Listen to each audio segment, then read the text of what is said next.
First, let's discuss what they had to leave behind to follow Jesus. Ano mga kinailangan nilang iwanan, talikdan, upang sumunod kay Jesus? Maalala po natin ang kwento tungkol dito sa isang babaeng Samaritana. The Samaritan woman who was fetching water at 12 high noon. Alas 12 ng tanghali ay umigib ng tubig sa balon. Siguro nga ay napakalalim ng kanyang pangangailangan, napakatindi ng kanyang pangangailangan sa tubig. Kaya tanghaling tapat, ang init-init, desert country, you would leave your house to go to the well. And usually, hindi naman yan malapit. Merong mga ibang iniisip na dahil ang babaeng ito ay namumuhay sa kasalanan at umiiwas siya sa mga chismosa doon sa village, tanghaling tapat siya umiigib kasi yung mga ibang babae, umiigib sila habang madaling araw, habang hindi pa mainit yung sikat ng araw, o kaya sa dapit hapon kung saan malamig na. Subalit ang babaeng ito tanghaling tapat. The need must be very great. And then the Lord Jesus Christ sat by that well. Alam niyo naman, kilala nila yung sa mga kasuotan, sa accent, nalalaman na the Lord was a Jew and this woman was a Samaritan. Alam niyo po yung mga Jewish people and the Samaritans were never in good terms for hundreds of years sapagkat yung mga Samaritans intermarriage sila with foreigners, and so this very and very tribal-centered Jewish people look down upon them. At hindi nila binibigyan ng gaanong pagpapahalaga yung mga Samaritans, and the Samaritans were in likewise the same mood sa kanila pong pakikitungo sa mga Israelites. At sabi bigla ng Panginoon, dun sa babaeng umiigib ng tubig, sabi niya, bigyan mo ako ng tubig na maiinom. Nagtaka ang babae. Sabi niya, paano kita bibigyan ng tubig na maiinom? May isa kang Jew, ako ay Samaritan. Hindi mo ba alam na hindi naman tayo friends? Something like that. You know, this woman was emphasizing the difference. But what did she leave behind? Matapos silang magkwentuhan, matapos silang mag-usap, napagwari, natanto, na-realize, naalaman ng babaeng ito kung sino ang kanyang kaharap. Na hindi ito ordinaryo. Na ito na marahil ang tagapagligtas, ang Mesaya, ang Kristo, na hinihintay nilang lahat. Kaya ang sabi sa John 4:28, matapos itong ma-realize, then, leaving her water jar, the woman went back to the town. Yan po ang sinasabi ng John 4:28. Then, leaving her water jar, the woman went back to the town. Iniwan niya yung kanyang tubig na siyang sanhi ng pagpunta niya dun sa balon. At anong ginawa ng babaeng ito? Nagpunta siya sa mga tao. Sinabi niya, meron akong kausap sa tabi ng balon. Sinabi ang lahat ng aking mga kasalanang ginawa. Alam ang buhay ko, samantala ngayon ko lang siya nakita. Sabi niya, ito na kaya ang hinihintay nating tagapagligtas. At alam natin ang kasunod na nangyari, ang mga tao ay sumugod dun sa may balon at sila ay tinuruan ni Jesus at nakiusap sila na ang Panginoon ay doon na mag-overnight, magtagal pa ng konti at sila ay nagpaturo ng nagpaturo. Dahil sa testimony ng babaeng ito na nung una skeptical, negative, malayo ang loob kay Lord, dahil sa kanyang patotoo, ang isang buong baryo or village and a lot of people knew Jesus. Subalit anong kanyang iniwan? Number 1, ang kanyang water jar. The woman left her water jar behind. Bakit niya iniwan ang kanyang water jar? Dahil alang namang pupunta siya sa mga tao, ang dami-dami niyang tuturuan, ang kanyang inaasikaso ay magbuhat ng isang mabigat na banga na puno ng tubig. Abala yon sa kanyang paglalakbay. Abala sa kanyang misyon. Abala sa kanyang pagmamadali. At syempre, hindi lang yon. Dahil si Lord humihingi ng tubig, as a courtesy, iniwan niya ang kanyang banga para ang Panginoon ay makainom. This water jar could mean many things. It could mean also and be equated with domestic duty and household routine. Anong iniwan ng babaeng ito para siya makapaglingkod? Iniwan niya yung kanyang domestic duty.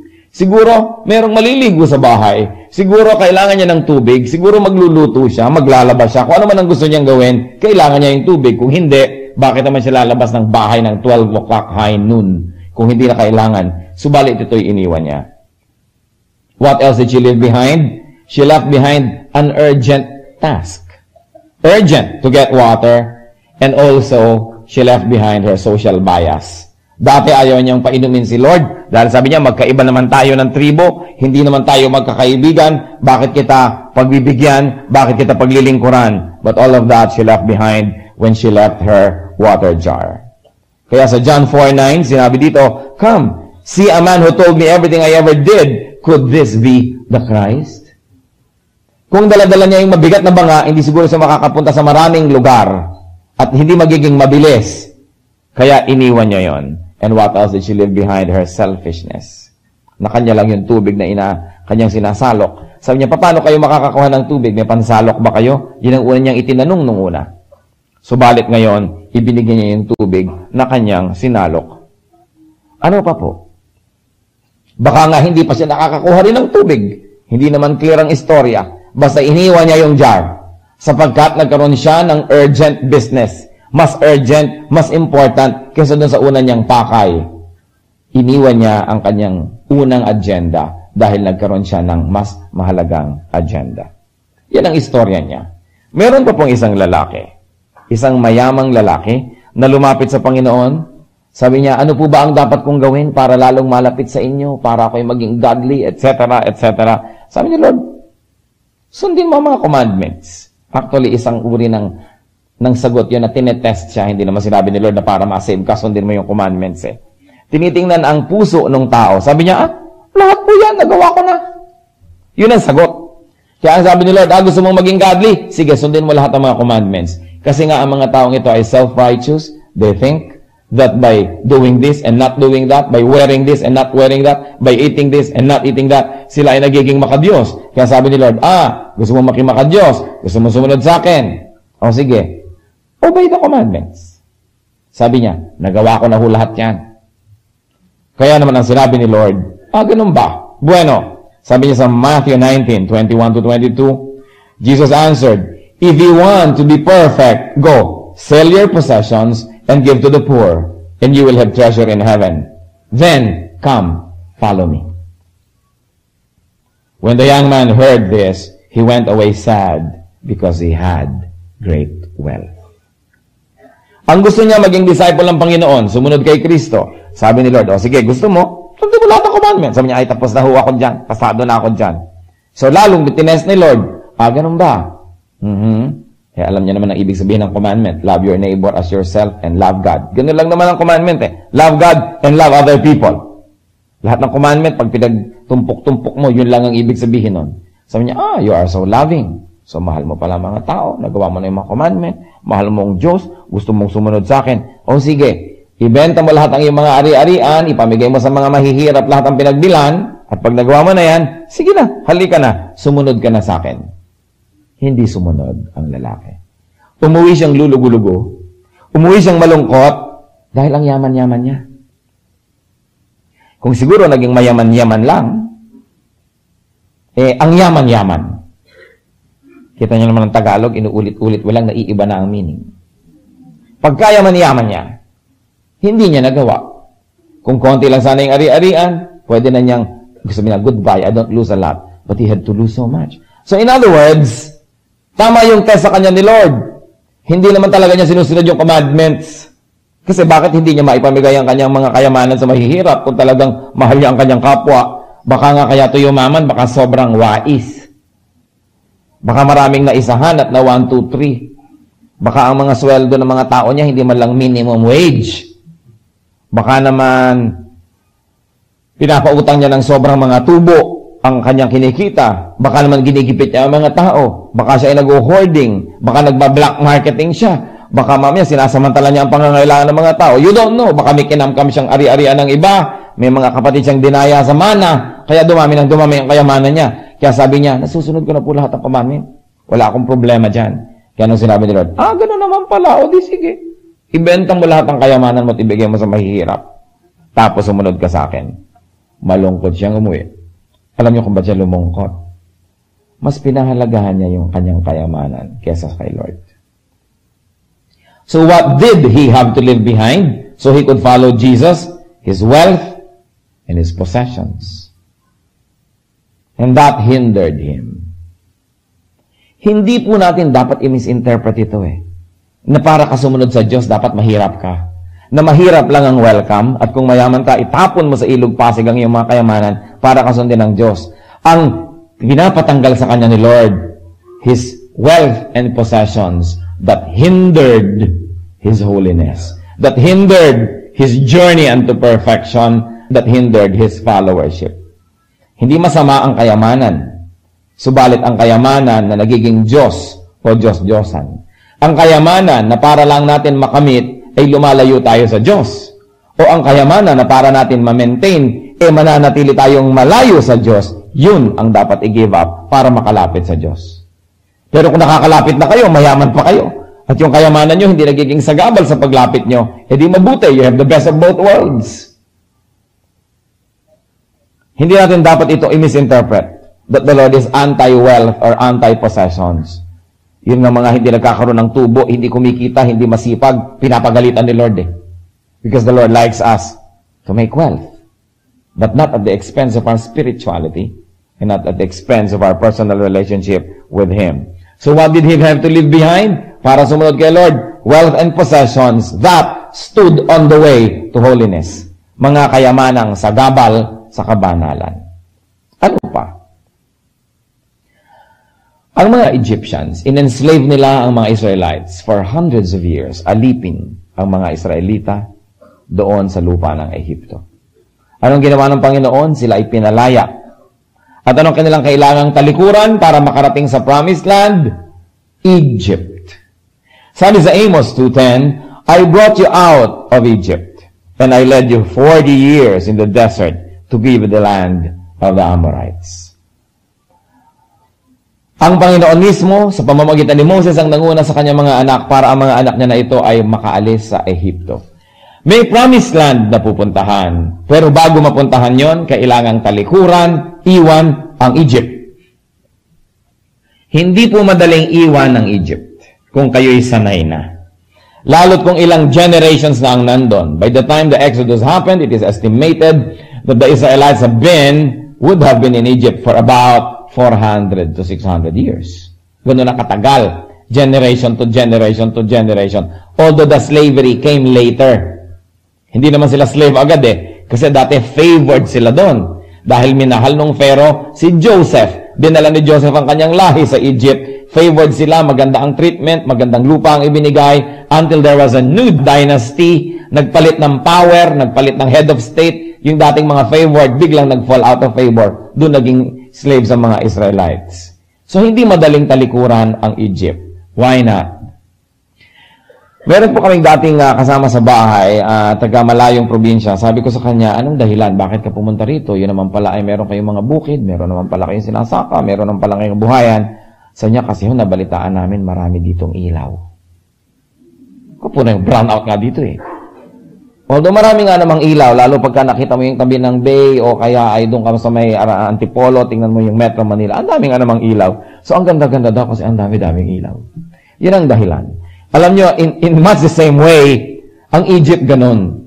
Egypt was looked up to as very advanced, very developed, at very cosmopolitan. May mga embassies doon, yung mga major countries and empires and kingdoms, and Egypt was the most advanced civilization at that time. So, anong nangyari? Hindi rin naging madali para sa mga Israelites na umalis sa Egypt. Kahit pa nga, slave lang sila doon.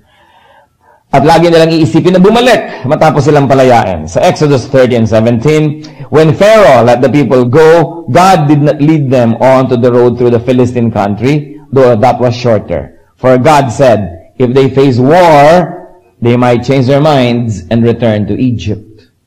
Ang Panginoon mismo, siya nagsasabi, baka pag nahirapan ito, pagka nanganib na mapagyera sa mga dadaanan na shortcut, baka mga takot, baka maghina ang loob, ay magbalikan sa Ehipto. Kaya pinadaan sila doon sa malayong daan, pero mas wala namang masyadong maraming panganib o kaaway.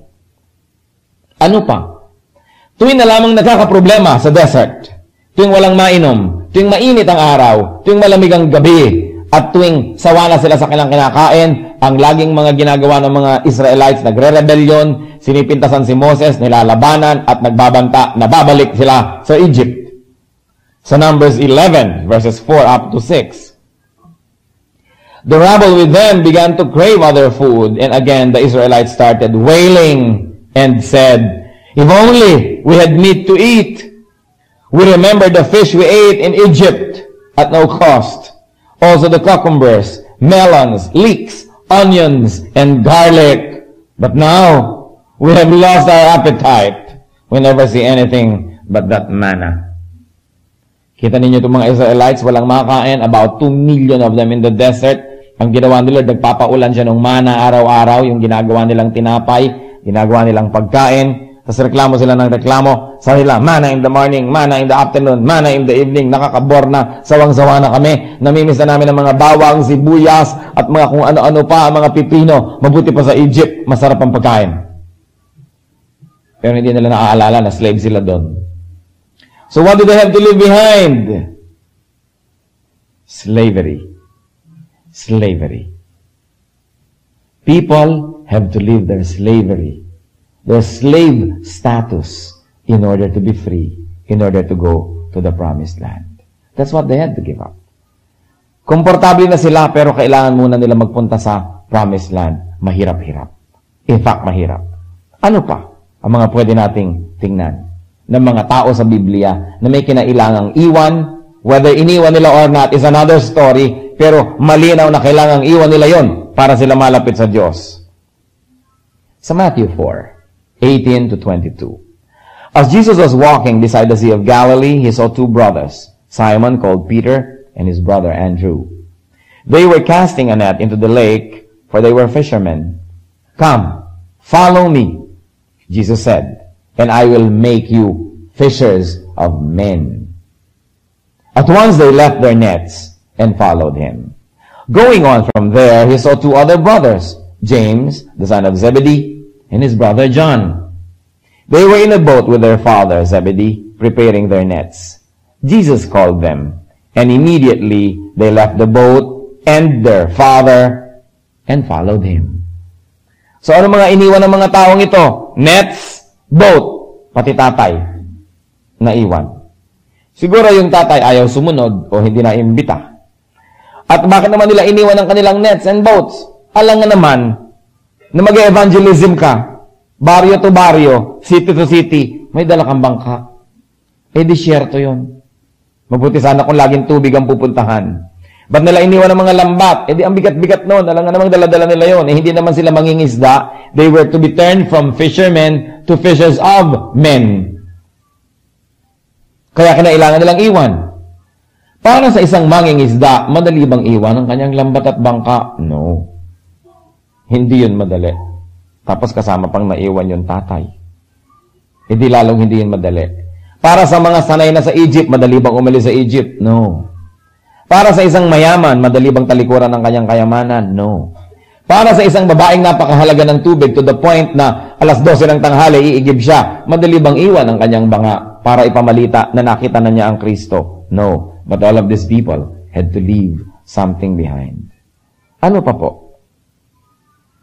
Sa Luke 9:59 up to 62, he said to another man, "Follow me." But the man replied, "Lord, first let me go and bury my father." Jesus said to him, "Let the dead bury their own dead, but you go and proclaim the kingdom of God." Still another said, "I will follow you, Lord, but first let me go back and say goodbye to my family." But then again, of course, sabi ni Lord, hindi na yan. Lakad na. Tigilan na yan. So what did these people had to leave behind? Sa biglang tingin, the other man had to leave behind his duty to bury his dead father. At yung isa naman, he had to leave behind the sentimentality and the correctness of saying goodbye to his family. Marami tuloy tao nagsasabi, ano ba naman to? Parang anti-family yata si Kristo. Bakit naman yung tao maglilibing ng kanyang ama? Sinabi ng huwag mo nang ilibing, sumama ka na sa akin, hayaan mo na yung mga patay ang maglibing sa patay. Kasi ang ibig sabihin naman ni Lord doon, yung mga taong buhay, buhay lang ang katawan, patay din naman ang espiritu dahil wala ang Panginoon sa kanilang puso. So pareho lang sila nung patay na taong patay ang katawan. Pareho lang silang patay. Kaya sabi ni Lord, let the dead bury their own dead. But the point is, we've got to understand the tradition. that the Lord was asking them to leave behind not a dead father, not a family, but excuses. Why? In the tradition of the East, especially dito sa lugar na ito, kasabihan na lang ng mga tao, pagka ayaw nilang pumunta, patayo ang tatay ko, ililibing ko muna. Pero ang totoo, walang patay. Kunwari lang yun. Para bang yung tayo, pupunta ka ba bukas? Sige, iisipin ko, titingnan ko. Pero sa loob mo, hindi ako pupunta doon. Kunwari titingnan, pero hindi naman talaga. Kasi ang mga Oriental people, ayaw natin diretsong mag-no. We have a very polite culture that we don't want to be very direct, especially if it would hurt people, or we're going to reject what they want, or what they're offering, or what they're asking for. So sabi naman, ililibing ko muna ang tatay ko. Yung isa naman, sama ako sa inyo. Magpapaalam lang ako sa pamilya ko. Naku, pag pinag-apaalam mo yun, hindi na yung babalik. Parang marami mga katulong, magbabakasyon lang ho ako sa amin. O kaya may sakit ho ang nanay ko, o namatay ang lola ko. Naku, huwag mo nang asahan, babalik pa yan. So, ang sabi ni Lord, let the dead bury their dead. Hindi siya nagiging insensitive to family sentiments. Alam niya, kunwari lang yun. Sabi niya, magtigil ka. Halika na. Huwag ka nang magbigay ng kung ano-ano pa mga excuses. So what did they have to leave behind if they wanted to follow Jesus? Excuses. Nakakalungkot po. Ang dami mga needless sacrifices ng maraming missionaries na ginawa dahil sa dalawang kwento na ito. Na talaga namang literally patay yung tatay ni hindi makikipaglibing dahil pupunta na sa mission. Na talaga namang literally hindi na nagpaalam sa mga kamag-anak at nag-mission na, iniwan na lang ang kapatid, iniwan na lang ang asawa, ang anak. Hindi naman yun ang ibig sabihin ng kwento. Kaya dapat nauunawaan po natin yung tradisyon ng araw at nang sa gayon, pag nababasa natin ang mga ganitong kwento, nabibigyan natin ng tamang interpretasyon at lalo na ng tamang application. Kung talaga namang may patay, siyempre, papayagan naman ni Lord na maglibing muna ng tatay niya yun. Alam niyang walang totoong patay. Alibi, kwento, excuse. Of course, yung word na alibi, iniba na natin ang meaning sa ating bansa. Ibig sabihin na lang nun, excuse. Legally, of course, it means another thing. So, that's what they had to leave behind. What about us? What we have to leave behind to follow Jesus? Tulad din ng babae, we have to leave behind our water jars. Ano yon? Mga urgent matters ng ating buhay that are not necessarily important. Pagka pinayagan nyo yung mga urgent things, nagmamadaling things, nagsisisigaw na things for our attention, things that scream for our attention, pag lagi kayong nakinig dyan, hindi na kayo makakasunod kay Christ. Hindi na kayo makakapaglingkod. Pag lagi kayong nakinig sa mga meron pa akong gagawin, kailangan gawin ko to, mamamalansya pa ako, maglalaba pa ako, bibili pa ako ng lupa, magtatanim pa ako, etc., etc., etc., namatay na lang tayong lahat, hindi pa kayo nakasunod kay Lord. Urgent things are not always important things. Kadalasan nga mga kapatid, important things don't appear to be urgent. Kaya sila ang napapabayaan. And things that are not so important come as urgent matter. So what happens? Inuuna natin yung nagmamadali at napapabayaan natin yung tunay na mahalaga. Ano pa ang kahulugan ng water jar sa ating buhay? Our social biases. Tulad din ng babae, sabi, Jew ka, ako Samaritan, bakit naman tayo mag-uusap? Pero kailangan iwan yon. Kailangan, kung tayo magmi-mission, mag-share ng gospel, susunod sa Kanya, we have to deal with people that we did not used to like. We have to deal with people that we probably up to now not really like in a personal way. Kailangan tayong willing to leave our comfort zones, our biases, our mindsets, so we can follow Jesus. And then we also have to leave our selfishness behind. Yung ating pagiging makasarili, kailangan din yun na iwan. Hindi sarili ko lang, iigib lang ako ng tubig, may kailangan ako, may gusto akong gawin. Hindi, kailangan willing tayo to leave our jars so we can do what Christ wants us to do. And that is to tell the world about Him. It is very crucial. You cannot go on missions carrying your water jar. You cannot go and tell others about Jesus when you're too concerned na bantayan yung water jar nyo dahil baka iniinom ng iba yung laman ng inyong tubig. Kailangan meron tayong certain degree of detachment from these things so we can follow Jesus. What else must we leave behind? Wealth and possessions that become idols and gods in our lives. Not wealth and possession per se. Hindi ko wealth lang o mga ari-arian, yun na. Hindi. Yung mga ari-arian, kayamanan, mga pagpupunyagi, mga plano, mga pangarap, yumaman na sagabal sa ating kabanalan at sagabal sa ating paglilingkod. Sinasabi na nga sa Bible, what does it profit a man to gain the whole world and lose his soul? Aanin ninyo ang buong daigdig maging inyo man kung ang kaluluwa nyo ay hindi inyo. O aanin natin ang buong daigdig maging atin man yan kung pagkamatay naman wala man lang tayong wealth in heaven. Nakakapagtaka, ang dami mga tao ang buong buhay inuubos sa pagpupundar lamang ng kayamanan, mamamatay din naman sila at hindi nila kayang ubusin. Naaatim pa na makipagkagalit sa mga kaibigan, makipagkasira sa mga kapatid at mga kamag-anak, maraming magalit sa kanila, maraming apihin, maraming dayain, para lamang mag-ipon ng mga bagay na lampas-lampas sa kailangan. Ipinagbibili ang kaluluwa para mag-ipon ng mga bagay na ipapamana lang nila kung kanino man baka hindi pa nila alam. Araw-araw, nakikita nyo sa dyaryo, yung mga namamatay. Alam mo naman, pag maraming pera yung namatay, ang daming anunsyo. Ang lalaki. Isang page, kalahating page. Sigurado, iniisip ko pag nakakita ko ng mga ganyang anunsyo ng namatay, ano, ang dami kang iniwan na pera nito. Siyempre, halangan mang wala ka iniwan, may anunsyo ka pa. Di, ang laki ng pera nito. Ano kaya ang mga ginawa nito para lang ito ipunin? Anong mga sakripisyo ng kanyang personality, ng kanyang personal holiness, ng kanyang relationship with people? Ano kaya ang mga ibinayad niya para lang mag-ipon ng isang bagay na iiwan din niya? Kung sino ngayon ng jackpot, edi yung magmamana. Mahalaga ang ating kaluluwa, hindi yan dapat ibinabayad para lang tayo mag-ipon ng kung ano-anong bagay na iiwan din naman natin.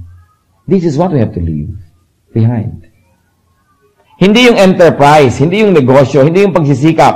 Habang ito ay hindi labag sa kalooban ng Diyos. Habang ito hindi naglalayo sa atin sa Diyos. At habang hindi tayo nababaliw dahil dito, at hindi natin ito nagiging Diyos-Diyosan, hindi yan masama.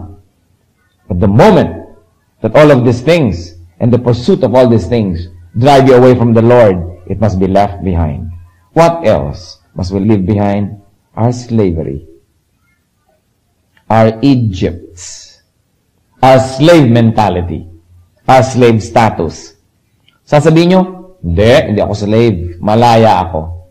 Malaya akong bumoto ng mga presidente, ng mga senador, etc., etc. Pero kung hindi kayo makatigil manigarilyo, hindi kayo malaya. Kung hindi nyo mapigil ang inyong init ng ulo, hindi kayo malaya. Pag hindi nyo magawa ang kabutihan na gusto nyong gawin, hindi kayo malaya. Kaya yung sabi ng kanta, gusto kong bumait pero di ko magawa. Hindi malaya yun. Sasabihin ng iba, naku, ayoko mag-born again, ha? Ayoko mag-Bible, ayoko mag-ganyan-ganyan. Baka mamaya, patigilin nyo ako magmadyong. Baka mamaya, sabihin nyo, iwan ko aking mga kulasisi. Baka mamaya, patigilin mo ko sa aking mga bisyo at mga smugglers. Ayaw niyang lumaya. Sapagkat yung napupunta kay Lord, nagiging malaya. Yung dating hindi ka mabubuhay kung wala yon, ngayon nabubuhay ka na ng wala yon, malaya ka na. Pero may mga tao, ayaw nilang lumaya. Sabi lang, huwag mo kong pipigilin dito sa aking mga bisyo. Hindi nila makontrol ang kanilang sarili. They are addicted to whatever. Kaya itinuturo ng Bible, yung dapat marunong tayo magtiis. Marunong tayo magtimpi. Marunong tayo makontento sa konti. Bagamat hindi masama na mayroong marami at na-enjoy natin. Pero, nagiging dangerous when you get too comfortable with wealth or with pleasure. Why? Because when you get to like pleasure too much, and there's a threat that that pleasure might be taken away from you, then you are willing to pay everything, including your soul, just to keep it. Nagiging tayong slave. Kaya dapat ang mga Kristiyano, kung meron, masarap. Kung wala, wala. Pero hindi ko dapat ititinda ang aking kaluluwa, kakalakhalin ang aking buong pagkatao at kabanalan para lamang ako magkaroon ng hinahangad ko. Ang isang taong malaya, yung taong konti lang ang kailangan at konti lang ang hinahangad. Malaya siya. Kasi hindi mo pwedeng i-blackmail. Hindi mo pwedeng sabihin, sige, pagka hindi ka sumunod sa akin, hindi na kita bibigyan ito. Di sa'yo na yan. Habang meron, okay lang. Kung wala, pwede rin. Yung ganong tao, hindi nyo kayang gawing slave. Sino ang mga taong slave ng kapwa? Susunod-sunod, bubuntot-buntot, papalapalakpak, hahara-harana. Kahit hindi nakakatawa yung joke ng tao, tawa lang tawa. Kung sa iyo yung may inaasahang hihingin, inaasahan mo, bibigyan ka niya, susweldohan ka niya, o baka matapunan ka ng konting grasya, so bubuntot-buntot ka, slave. Pero pag sinabi mo, sa'yo na yung sa'yo, akin na yung sa akin, kahit konti, hindi ako natatawa, hindi ako tatawa. Ayokong gumising ng maaga at haranahin ka ng birthday mo, ayoko, matutulog ako, hindi ako slave. Pero pag may kailangan ako sa'yo, meron akong gustong kunin sa'yo, susunod-sunod ako, bubuntot-buntot ako. Nagiging tayong slave. Kaya itinuturo sa scripture, kontian ang mga ninanasa, ang mga desire, at nang sa ganon, konti lang ang possibility na ma-manipulate kayo ni Satan. Because the more you want, the more dangerous it becomes. Because nilalagyan natin si Satan ng mga handle para tayo ma-manipulate. Nabablackmail niya tayo. Marami mga tao will walk a mile for a camel. Isipin mo, maglalakad ka 1 milya para sa sigarilyo. Di ba, hindi kaya malaya nun? Ganyan ang mga advertisement. Kaya nga kuminsan yung mga advertising, dapat nire-review, nakakasira ng values. Many years ago, merong isang ice cream company, may bata ang lungkot-lungkot. Ba't ang lungkot-lungkot mo? Birthday mo. Kasi walang ice cream. Alam nyo na siguro kung anong tatak yun. Ibig sabihin, hindi ako sasaya kung wala sorbetes. Bakit? Hindi ako sasaya kung walang ganito, hindi ako sasaya. Yan ang ginagawa ng mga advertisement, kadamihan. Ginagawa tayong dependent on too many things. Nagtataka nga ang mga tao ngayon, ba't ka ang dami-daming mga basura ng Metro Manila, ba't nung araw naman hindi? Paano ang galing natin gumawa ng basura ngayon? Kasi lahat throw away. Nung araw ang mga tao mamamalengke, may dalang bayong o basket. Ngayon, bawat 1 kilo nito, plastic. 1 kilo nun, plastic. 1 guhit nito, plastic. Ang dami mong uwing basura. Paano? Nasasanay ka na maginhawa. Maginhawa nga sa sandali, pero pag napuno na tayo ng basura, paano pa? Kaya kailangan less desires. Willing tayong mapagod, willing tayong mahirapan. Yung tao na ganon, yung willing malungkot, naku, mahirap magkasala, yung taong willing malungkot. Kasi karamihan ng kasalanan, dahil tumatakas ka sa lungkot, gusto mo ng konting libang, konting saya. Kaya tuloy nagkakasabit-sabit, ang kaluluwa napapahamak sa paghahanap ng konting saya. Di kung malungkot ka, di malungkot ka, magtiyaga ka, malungkot ka eh. Kumanta ka, magbasa ka ng Bible, libangin mo sarili mo, magpakain ka ng mahihirap, maglingkod ka sa mga api, baka ka sumaya. Pero yung hahanap ka ng pleasure, mga relasyon at kung ano-ano para ka sumaya, magtiyaga ka malungkot. Hindi naman nakakamatay ang lungkot. Tsaka yung lungkot mamaya sobrang lungkot na mauubos din siya parang apoy. Yung apoy, subukan ninyo, mamaya mauubos din yan. Meron ba namang apoy forever? Pag naubos na yung nasusunog, di ubos na yan. Ganon din yung lungkot. Aantukin din kayo, mapapagod din kayo niyan. Mawawala rin yan. Pero sa paghahanap mo ng konting aliw, doon nagkapapahamak-pahamak ang tao. Bakit ba tayo takot na takot malungkot? Kasi nga, yun ang ginagawang ni Satan sa atin na deception. Hindi ka dapat malungkot. Kaya nga si Lord tinawag na a man of sorrows. Alam niya yun. Sa malungkot ako, di malungkot. Dapat hindi tayo masyadong dependent. May mga tao too dependent on people. Hindi na pwedeng sumaya na walang kasama, kabuntot at mga kabarkada. Kaya kahit na lang mga diablo, sige na, kasama na rin ako. Basta lang may kasama. Kahit na ako mapahamak, mga impacto ang mga ito, lakad pa rin ako dahil ayoko mag-isa. Kung nag-iisa kayo, hindi mag-isa kayo, magtiyaga kayo. Yung taong hindi takot mahirapan, hindi takot masaktan, hindi takot malungkot, lalo't hindi takot mamatay, hindi kayang i-manipulate ni Satan. Kaya dapat less and less takot, less dependence, less slavery. Look at these people, the Israelites. They were willing to go back to Egypt. Kahit na nga doon ay idolatrous, nandun na lahat ng Diyos-Diyosan. Kahit na doon ay may sun worship.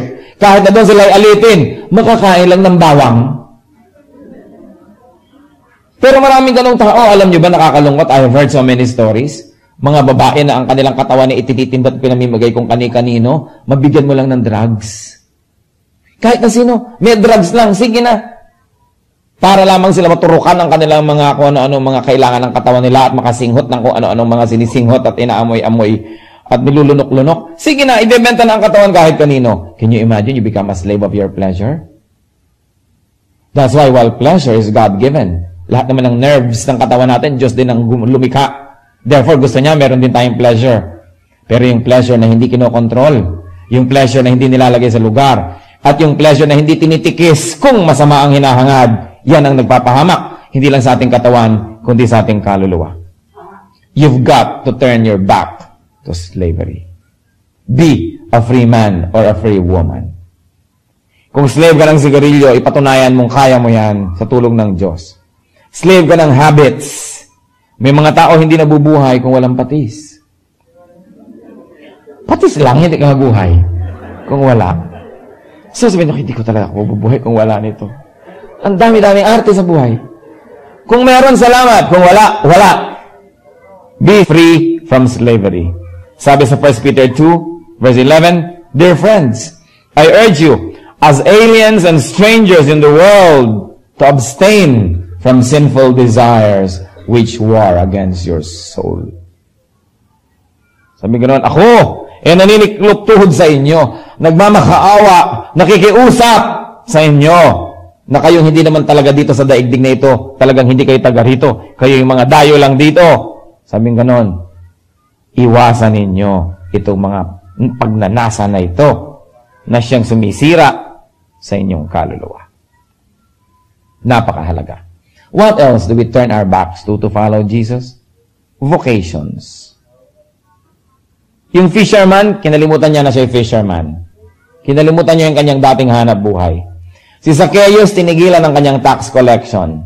Si Matthew, tinigilan ng kanyang tax collection. Hindi lahat ng hanap buhay ay titigilan niyo o tatalikuran. Yung ating mga hanap buhay, yung ating mga pinagagagawa, yung ating mga habits and hobbies that are ungodly and that they hinder the ministry, dapat talikuran. Lalong-lalo, kung tinatawag tayo ni Lord to full-time ministry, then kailangan nating talikuran yung ating ginagawa, kung ano man yun. Kaya lang tiyakin natin na tinatawag talaga tayo, kasi yung iba naman binabangungot lang. O kaya yung iba, pag magaling, walang gagawin yung mga officials ng church, kung utuin siya ng utuin, alam mo, calling ni Lord yan sa'yo, calling ni Lord yan sa'yo. Kasi gusto nilang maging worker yung tao. Kasi meron na rin siguro silang selfish agenda dahil pakikinabangan, dahil mahusay.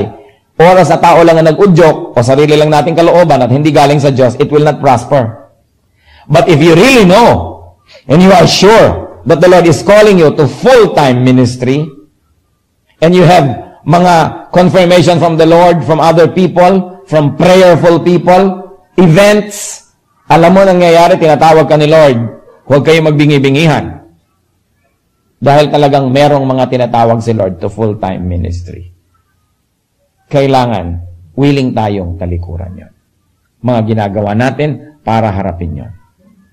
Pero hindi lahat ng nasa ministry tinawag. Kaya kailangan nire-review din natin ang ating sarili. At kahit nasa ministry na tayo, full-time, at nakikita natin hindi naman talaga ako tinawag ni Lord dito, baka na deceive lang ako noon ng sarili kong emotion, o ng sabi ng iba, o kaya nandito lang ako sa totoo lang, para lang sa sweldo. Dapat kayo mag-resign dahil baka kayo tamaan ng kidlat. Baka kayo kainin ng lupa. Kailangan, si Lord ang tumatawag. Alam naman natin, pag hindi ka tinawag, hindi magpa-prosper. Kaya kailangan tinatawag. But people, kung meron sa inyo tinatawag ni Lord to go to Bible school, tinatawag ni Lord to be trained to Christian ministry, for Christian ministries, tinatawag ni Lord to become missionaries, pakinggan nyo yan. And talk with me. Marami pa mga Christian groups na laging nakikipag-communicate sa akin, nagte-train sila ng mga missionaries going to iba't ibang mga countries. Baka tinatawag kayo ni Lord. Go. We need workers. The church of the Lord needs workers that will give their lives, that will make Christian service their vocation. Napaka-importante, no? So you turn your back to your earthly vocations when God calls you. Ano pa po? We also have to turn our back to our excuses. Luke 14:17 to 20. At the time of the banquet, he sent his servant to tell those who had been invited, Come, for everything is now ready. But they all alike began to make excuses. The first said, I have just bought a field and I must go and see it. Please excuse me. Another said, I have just bought 5 yoke of oxen and I'm on my way to try them out. Please excuse me. Still another said, I just got married. I cannot come. Ito po, sinabi na talaga takasan dito. Excuses lang yon. Katulad din ng I will bury my father or I will say goodbye to my family. These are all just excuses. Hindi totoo. Gano'n po sa ating karami ang puno excuses when it comes to our service. Mag-teach ka naman sa Sunday school. Mag-join ka naman ng ating computer and communication group. Mag-join ka naman ng choir. Mag-serve ka naman as teacher. Puro excuses, excuses, excuses. May asthma kasi ako eh. Sabagay, meron naman talaga may mga asthmatic. Kasi mahina ang katawan ko. Kasi ganito ako, kasi ganun ako. Kasi I cannot speak Tagalog. Gano'n. Yung gano'n. Maraming gano'n. Kung ano-ano mga excuses. Sabi ni Lord, lubayan niyo ako, tumigil kayo ng mga excuses na yan. Kaya sabi niya, let the dead bury their own dead. I mean, tell it to the Marines, don't pull my leg. Tumigil kayo. Kasi alam ni Lord, yung nagbibigay lang ng excuse. Napaka-importante that we stop giving excuses. O ano mga excuses ngayon dito? Ma-traffic. Luma na yan, bumenta na yung traffic na yan. Kung umaalis ka ba naman alas 4 ng umaga, hindi ka siguro mata-traffic. Lagi na lang traffic. May 10 o'clock meeting, darating ng 11, ma-traffic. Hindi umalis ka 6. Hindi ka ma-traffic. Boring na yan. Yan ang sinasabi ni Lord. Let the dead bury their own dead. I mean, tell it to the Marines. Huwag mo kong ganyanin. Alam ko. Excuse ka lang. Okay? Marami pa tayong mga excuses. Etc. etc. Ang aga-aga kasi. Ang late-late na kasi. Etc. etc. What are the excuses that you offer to God? Yung mga iba, titigil na sa kanilang bisyo. Sabi na, pero dahan-dahan lang, konti-konti. Magpapalayas ka nilang mga demonyo sa buhay mo. Installment pa. Gawin mo na yung cash. Agad-agad. May discount pa. Papabutiin mo lang ang buhay mo. Dahan-dahan pa. Bakit ay bilis-bilisan? Kasi gusto. Kasi excuses. Sa Matthew 19, verses 28 to 29, Jesus said to them, I tell you the truth, at the renewal of all things, when the Son of Man sits on his glorious throne, you who have followed me will also sit on 12 thrones, judging the 12 tribes of Israel. And everyone who has left houses, or brothers, or sisters, or father, or mother, or children, or fields, for my sake, will receive 100 times as much, and will inherit eternal life. Hindi tayo pinasabi ni Lord na, hiwalayan mo, iwan mo ang pamilya mo, ang bukid mo, ang negosyo mo, kung hindi naman kailangan. Pero sabi niya, lahat ng sagabal. Kung talagang sagabal, ano man yon, sino man yon, sino man ang tumalikod sa mga ito dahil sa akin, makakatanggap ng higit na 100 times over and will inherit eternal life. Huwag niyong payagan na ang attachment niyo to things and to people will make your attachment to Christ a sacrifice. Huwag niyong isakripisyo ang relasyon sa Diyos dahil lang sa relasyon sa bagay o sa tao. Christianity is followership. Followership is leaving extra baggage behind. What could be your baggage? Bakit kaya meron sa ating mga kasama na hindi makatuloy-tuloy, paudlot-udlot ang kanilang growth? Hindi makapaglingkod, atras, abante, manikmanaog, walang nangyayari, paikot-ikot. What must be left behind to really follow Jesus? Matthew 5:29 up to 30. If your right eye causes you to sin, gouge it out and throw it away. It is better for you to lose one part of your body than for your whole body to be thrown into hell. And if your right hand causes you to sin, cut it off and throw it away. It is better for you to lose one part of your body than for your whole body to go into hell. Kung may relasyon na dapat putulin, putulin na. Kaysa ang relasyon mo sa Diyos ang manganib. Kung may bagay na dapat iwaksi, iwaksi. Kung mayroong dapat itapon, itapon. Because to love Christ is to leave the world behind.